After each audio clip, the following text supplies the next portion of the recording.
ubwiza burashirirene nagira umuntu uzokoga azakwandikisha ngo mfite amabuno twaramenye ko kuyashirishaho byemewe byose ni birahenda nta kibazo gipfumutse se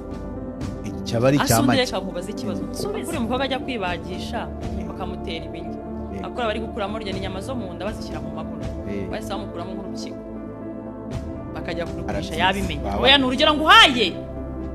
nguhaye bagize nk'inyama ye bakuramo wenda nk'urukiko bakarugurisha wabimenya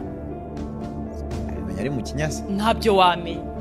uzi imyaka wazamenya ko ntabwo ufite ari igihe wakubaze yaba yarapfuye ukabimenyera inaha ibintu byose bigira risk ariko mwana kwa ngatekereje nyine imana nyine bijye ubitekereza ngo bigenze gute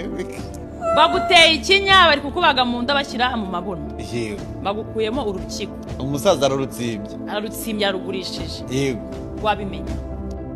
simpamya ko kuko ari ukuntu bagukuramo inyama ku buryo ukomeza n'ubundi umeze neza nta kibazo urukiko rumwe agatera kuba ati gikuri nka muganga yakoze bati gikurikiza bino kugira ngo ubuzima bwawe buzagende neza dore twakubaza ntupfa no kubimenya yego we nabyo wamenya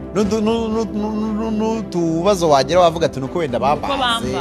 ndacyafite intege abantu mubikora mu bintu mubitekerezeho uzajye kwisuzumisha urebe ko ingingo zawe zose zuzuye n'ukuri kw'Imana sinzi impamvu abantu bakatagatekereza muganga umuntu agutsimbye impyiko ntabwo wabimenya nyine wavuga muganga umuntu agutsimbye impyiko wabigira gute nabitekereje ubundi none ngiye ntekereza ko iyo ngiye nabitekereje mbiturukije iyo umuntu amaze kubyara bamubaza nyine bakubaga nta kintu wumva ko niba wagira ikintu bagukuramo mu nda ariko kukubaga nta kintu uba wumva ntabwo wabimenya pe